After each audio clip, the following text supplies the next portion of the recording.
റീസെൻ്റായിട്ട് UAE പത്രത്തിൽ വന്നിട്ടുണ്ടായിരുന്ന ന്യൂസായിരുന്നു. കുട്ടികളിലുണ്ടാവുന്ന മാനസികമായിട്ടുള്ള സമ്മർദ്ദം അല്ലെങ്കിൽ ഓവർ ഷെഡ്യൂൾഡ് കാരണം കുട്ടികൾ സ്കൂളിൽ നിന്ന് വന്നു കഴിഞ്ഞാൽ ഫ്രീക്വൻ്റ് ആയിട്ടുണ്ടാകുന്ന ഹെഡ് പെയിൻ അല്ലെങ്കിൽ സ്റ്റൊമക്ക് പെയിൻ, കാരണമില്ലാത്ത ഒരു ക്ഷീണം എന്നുള്ളൊരു സാഹചര്യം പലപ്പോഴും ഡോക്ടേഴ്സ് ഫേസ് ചെയ്യുന്നുണ്ട്. കേസസ് കൂടി വരുന്നു. അപ്പോൾ അതിൻ്റെ ഒരു പിന്നാമ്പുറം നോക്കിയപ്പോൾ തീർച്ചയായിട്ടും മനസ്സിലാക്കിയത് അവർ ഫിസിക്കൽ അല്ലെങ്കിൽ ഒരു മെൻ്റൽ ആക്ടിവിറ്റി, പഠനത്തിന് ശേഷമുള്ള ഫിസിക്കൽ മെൻ്റൽ ആക്ടിവിറ്റി വളരെയധികം കുറവാണെന്നും ഓവർ ഷെഡ്യൂൾഡ് ആയിട്ടാണ് പലപ്പോഴും പോകുന്നത് എന്നുള്ളതായിരുന്നു പറഞ്ഞു വരുന്നത്. അപ്പോൾ ഇതിലൊരു റീസെൻ്റ് ആയിട്ടുള്ളൊരു സ്റ്റഡി വന്നിട്ടുണ്ടായിരുന്നു, university of Exeter in UK. Basically അവർ പറയുന്നത് 2500 കുട്ടികളുടെ പഠനത്തിൽ 3-1 കുട്ടി പോലും സ്കൂൾ വിട്ടതിന് ശേഷം ഔട്ട്ഡോറിൽ കളിക്കുന്നില്ല എന്നുള്ളതാണ് പറയുന്നത്. അപ്പോൾ തീർച്ചയായിട്ടും ഔട്ട്ഡോറിൽ കളിക്കുന്ന സാഹചര്യങ്ങൾ തീർച്ചയായിട്ടും ഈ ഒരു കാലഘട്ടത്തിൽ ഇല്ലാതെ പോയിക്കൊണ്ടിരിക്കുകയാണ്. അപ്പോൾ കുട്ടികൾ പഠനത്തിന് ശേഷം അവരുടെ അക്കാദമിക് ടൈം കഴിഞ്ഞ് കഴിഞ്ഞാൽ ഔട്ട്ഡോറിൽ അവർ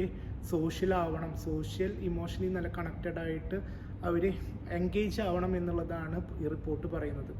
മാത്രമല്ല ഒരുപക്ഷെ കുട്ടികൾക്കത് പ്രോപ്പറായിട്ട് എക്സ്പ്രസ് ചെയ്യാൻ സാധിക്കുന്നില്ല, എന്താണ് പ്രശ്നം, എന്താണ് ബുദ്ധിമുട്ട് എന്നുള്ളത്.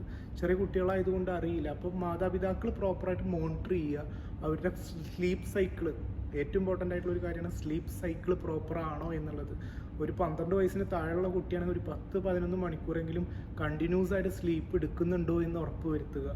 മാത്രമല്ല ഒരു ടീനേജേഴ്സ് ആണെങ്കിൽ ഒരു 8-9 മണിക്കൂറെങ്കിലും കണ്ടിന്യൂസ് ആയിട്ട് സ്ലീപ്പ് എടുക്കുന്നുണ്ടോ, ഒരു സ്ലീപ്പ് സൈക്കിൾ കറക്റ്റ് ആണോ എന്ന് ഉറപ്പ് വരുത്തേണ്ടത് ഏറ്റവും ഇമ്പോർട്ടൻ്റ് ആയിട്ടുള്ളൊരു കാര്യമാണ്.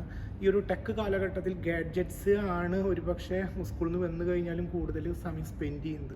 ഇതിപ്പോൾ ഒരു UAE കേസ് മാത്രമല്ല, ലോകത്തിലുള്ള കൂടുതലുള്ള എല്ലാ സ്കൂളുകളിലും ഉള്ള വിദ്യാർത്ഥികളുടെ അവസ്ഥകളാണ് ആ ഒരു എഡിറ്റോറിയൽ പ്രോപ്പറായിട്ട് പറയുന്നത്.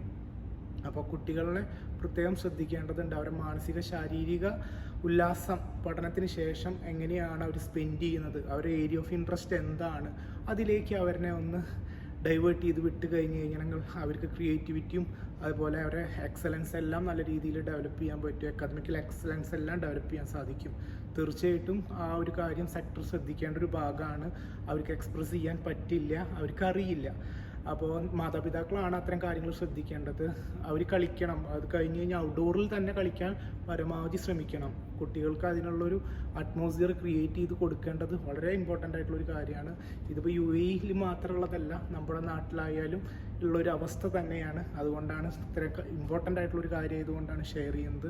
തീർച്ചയായിട്ടും നമ്മുടെ കുട്ടികളെ നമ്മൾ മോണിറ്റർ ചെയ്യുക, അവരുടെ ഫുഡ്, പ്രോപ്പറായിട്ടുള്ള സ്ലീപ്പ്, അവരുടെ ആ ഷെഡ്യൂളിൽ എത്രമാത്രം ബാലൻസ്ഡ് ആണ്, സന്തോഷവാനാണ് എന്നുള്ളത് ഉറപ്പുവരുത്തേണ്ടതുണ്ട്. Thank you.